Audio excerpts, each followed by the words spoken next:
Welcome to Turning the Table, the most progressive weekly podcast for today's food and beverage industry, featuring staff-centric operating solutions for restaurants in the hashtag New Hospitality Culture. Join Jim Taylor of Benchmark 60 and Adam Lamb as they turn the tables on the prevailing operating assumptions of running a restaurant in favor of innovative solutions to our industry's most persistent challenges. Thanks for joining us. And now, on to the show. Well, welcome everybody to the very first episode of Turning the Table. Today's episode is called Retention is the New Cool. And currently we are waiting for my guest host or co-host, Jim Taylor. He's actually in a car racing back through the traffic in British Columbia. Him and his wife had a baby checkup this morning, so we're hoping that everything is perfect. And we'll bring him on in a second as soon as he joins this stream. So we decided to try this hashtag lunchbox live stream as a service to the industry that y'all love, the hospitality industry, and intended it to be something that would be short, sweet, quick punch in your mouth, give you some stuff to go home or go back to the shop with and work at some staff-centric solutions for some of the operational challenges that the industry is facing today. Or as my friend Chris Hall from the Burn Chef Project likes to call it, this profession. He refuses to call it an industry anymore because the industry connotates this kind of huge monolith that sits on our shoulders and squashes us down. And I completely agree that we are all able to chart our path through this wonderful career field if only we are focused on the values that matter to us and look for an organization whose values match that. So why we decided to do this was because we love the industry. You know, Jim's been posting a series of really engaging posts on LinkedIn around this discovery he made a couple years ago, like, oh, geez, now I'm a consultant. Like after 20, 25 years in the industry and building up this huge amount of experience and now all of a sudden, because of COVID and some other circumstances, he's kind of outside looking in. And he makes a relevant point is that none of us actually start out to be a consultant. So speaking for myself, I was 35 years in the industry as an executive chef, corporate chef, got in the business when I was 15 years old as a dishwasher. I went to work at the restaurant that my father liked to go to, the neighborhood Big Wheel restaurant in Hammond, Indiana. All right. So I was talking to everybody about why we decided to do this. Yeah.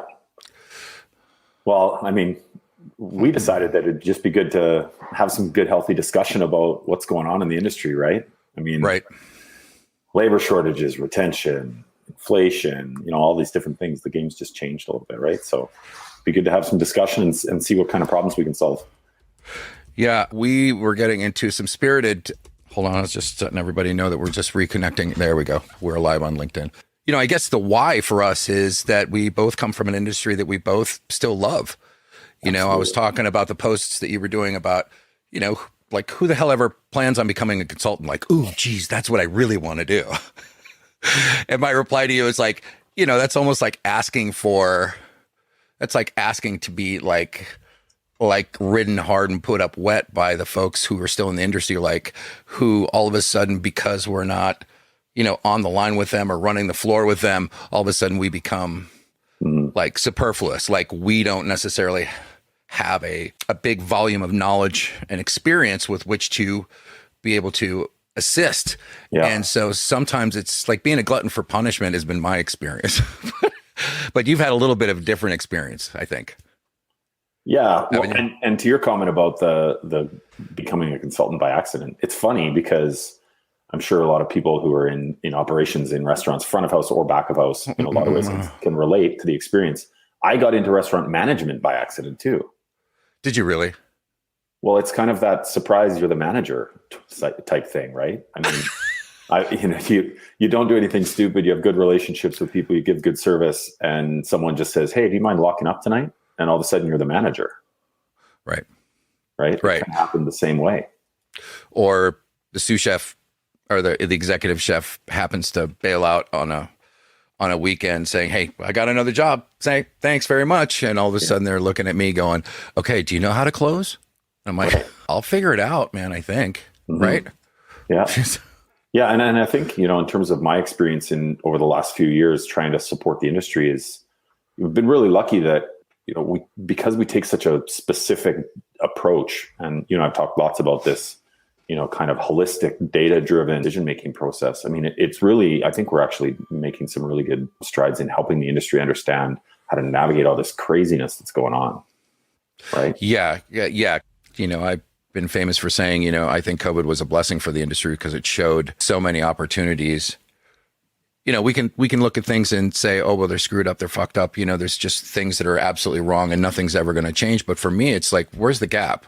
Mm-hmm. Because if I can identify it as a gap, then I can close that gap. I have some ability to be able to do that, whether that means figuring it out myself, which is always takes much longer. Granted, I get to carry that ability with me moving forward, but I've gotten, as I've gotten a little bit older, I did a post yesterday where I said, maybe I'm just getting older, but, order is a hell of a lot more sexier than chaos. Whereas I know for a fact that at a point in my career, chaos was definitely where it was at. Oh, yeah. But as I've gotten a little bit older, or what I'd say is more mature, I appreciate being able to be with other people who I can gain knowledge from. In the personal development space, they say very often that, you're the result of the 5 people who you are most closely aligned with, because it's just almost impossible not to glean stuff from them and want to be like them. I think that's one of the things that I've really enjoyed about our collaboration is that not only did you reconnect me with something that I played around with, not really knowing what I was doing much earlier in my career, but you brought about a wisdom and a way of actually bridging the gap in communication to potential clients that for me was kind of an eye opener, because I think I've spent most of my life, shaking a lot of trees and, hitting people over the head with wisdom, and, we know how far that goes. But your way of being with clients is something that's very admirable to me. You ask a lot of questions. In a lot of ways, you're the perfect coach, right? Because you ask a lot of questions and you don't necessarily throw your wisdom around or what you think they should be doing. What you're actually assisting them to do is to solve their own problems, like to become their own guru once they understand what it is that you're teaching. Well, you and I, we as a group, but you and I mean, we've joked about this a few times, right? The consulting by opinion trap that people get stuck in. Yeah.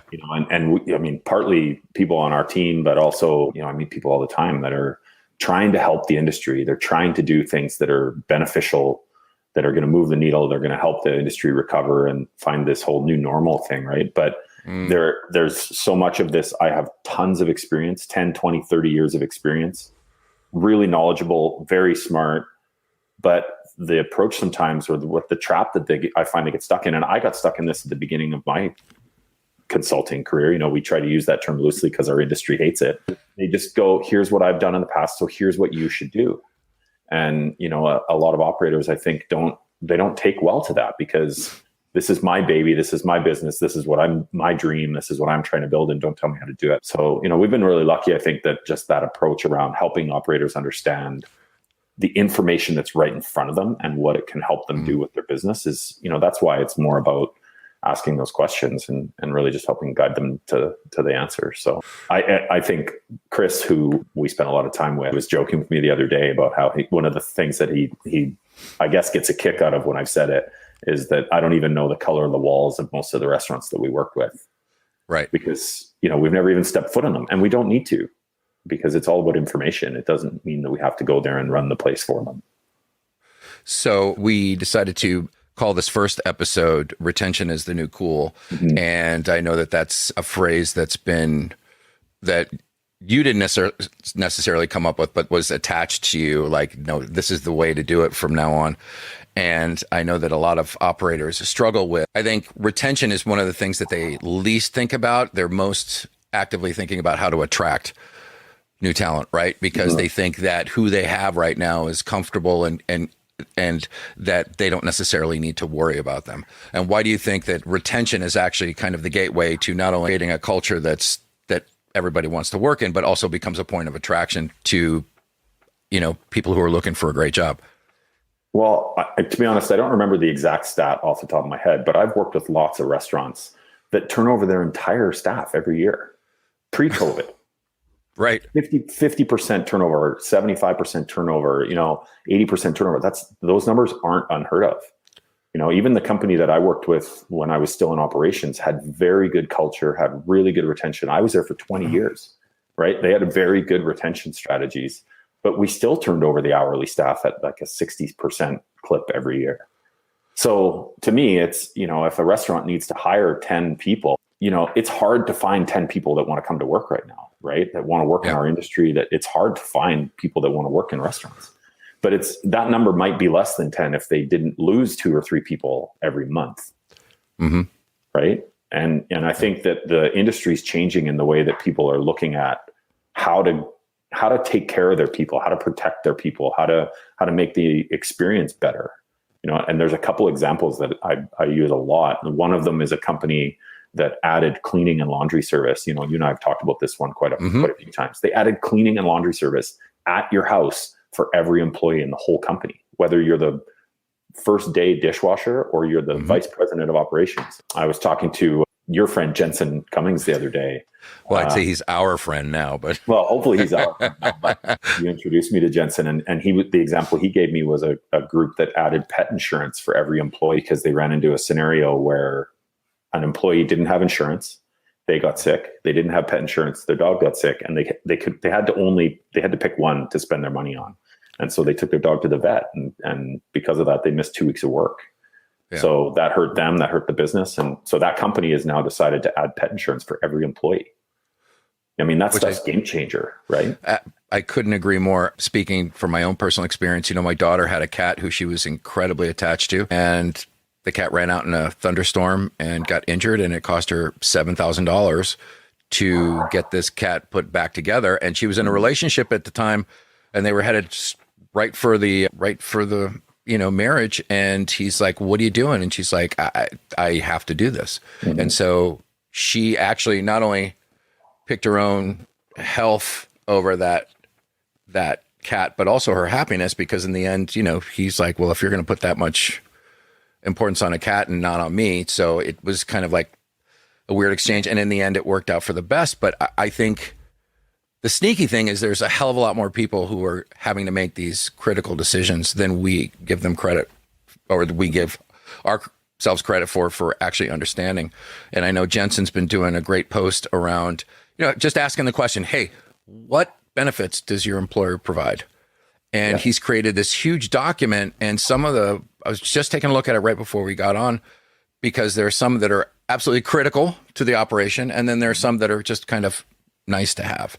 Mm-hmm. And the question is, I think a lot of people during this constriction of the labor pool started throwing dollars around and saying, "Oh, well, it's got to be the wage. It's got to be the wage. So let's pay more. Let's pay more. Let's pay more," and still forgot about mental health and physical health, well-being programs and things of that sort. And we had a conversation earlier this week when I mentioned to you, like, the people in the United States do not understand what an emotional load it is to have to worry about healthcare in the United States. And I happen to be married to a Canadian and spent time in Canada, and you're from that wonderful country where you don't ever sweat that, because you're just going to go to the emergency, it's all going to be taken care of. And I say to Americans, like at some point, our industry has to stand for that and actually advocate for that, as opposed to some organizations or lobbyists constantly being in Congress saying, we got to keep the wage low, we got to keep the benefits low, or else it's going to be an industry killer.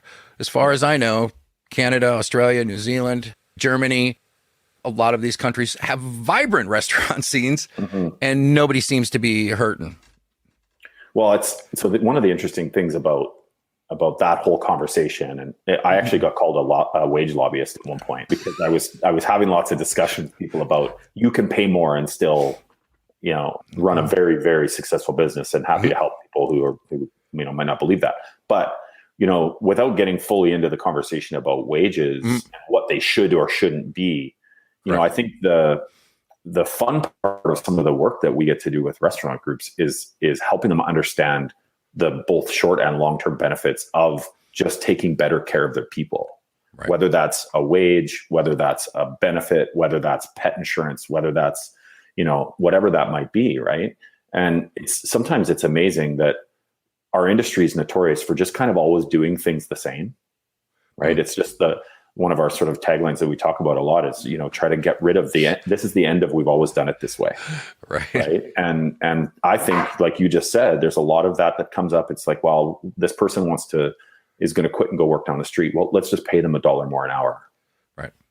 And that just doesn't work anymore. Right. And, that example around adding cleaning and laundry service for every employee, it was $30 a week per employee. That's less than $1 an hour for a full-time person to have someone show up at their house and clean their house and do their laundry for them, so that would positively impact their work-life balance and improve probably their experience at work. They're in a clean shirt every day instead of, the dirty one. But yeah, retention is the new cool. It's kind of taken on a bit of a life of its own for us, but it's really, about, we just got to find ways to just improve the overall employee experience, top to bottom in this industry.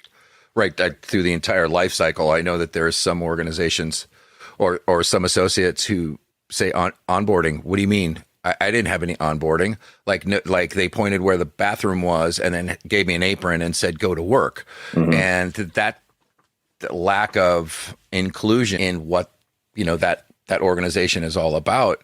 I mean, it took me a while to get to it, but, a healthy half day up around, this is day 2 orientation and this is what we expect and these are our values and really goes a long way. So it doesn't always have to be, there's a cost to everything, but it's not as simple as throwing a wage around. And I tell you why. I happen to live in Asheville, North Carolina, which is one of the best, especially this year, one of the best restaurant towns in the nation. There's 4 James Beard Award winners. One of the restaurants was named restaurant in the country, and cooks and dishwashers and servers consistently jump ship for 25 cents.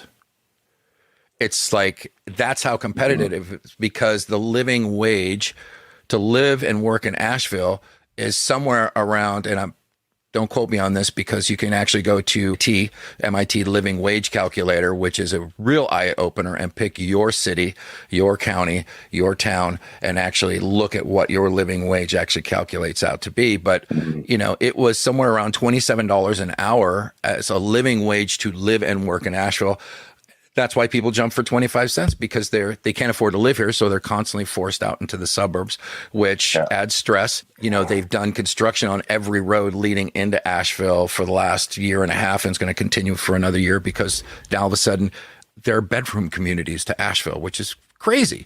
Mm-hmm. But it just seems to me that, like you said, there's got to be a better way to do this. There's got to. I firmly believe it. And I think that's why we're here.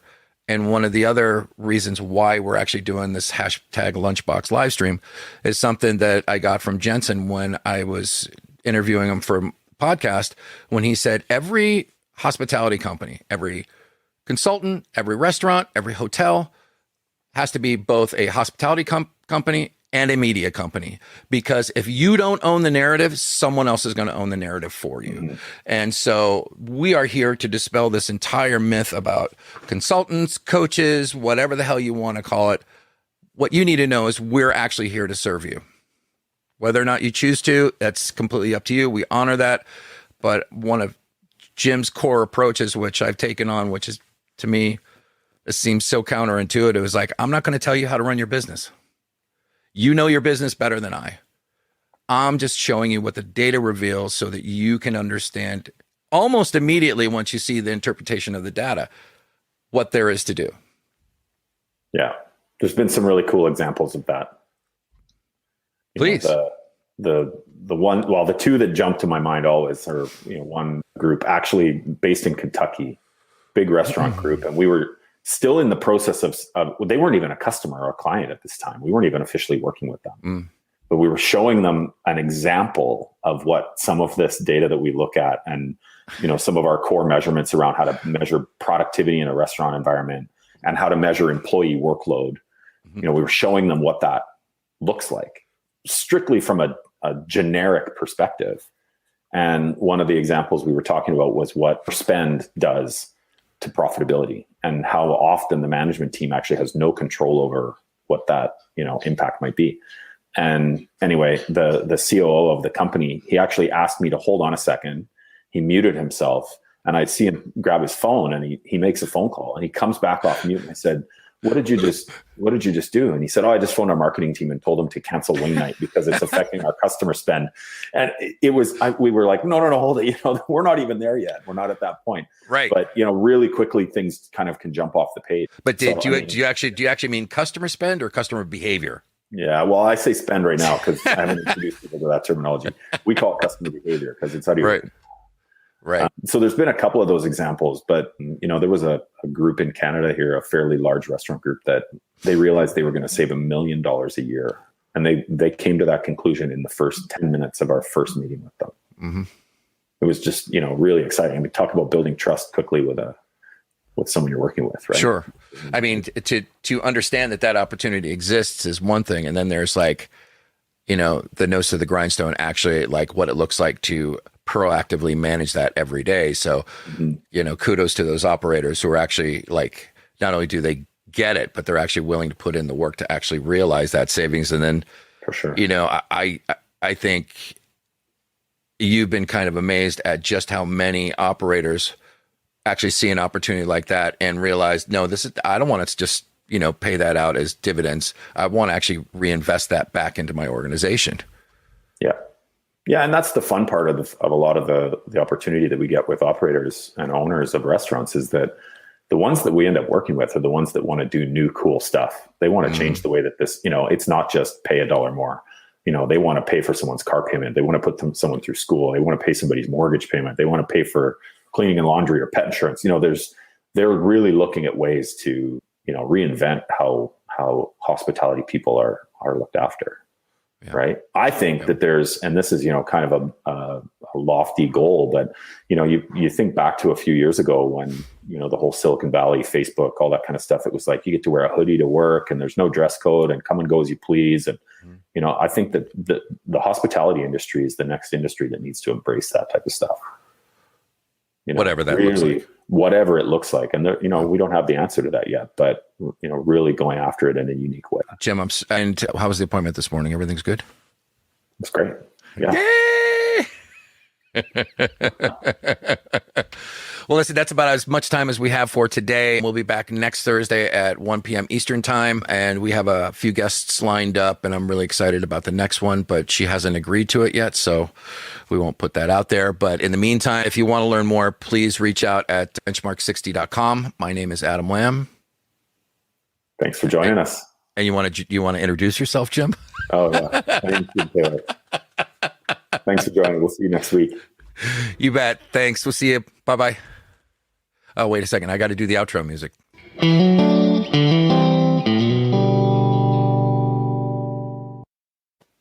See, pretty good, right? It's great. Yeah, those are going to be fun. Thanks for joining us on this episode of Turning the Table with me, Adam Lamb, and Jim Taylor. This episode was sponsored by Benchmark 60.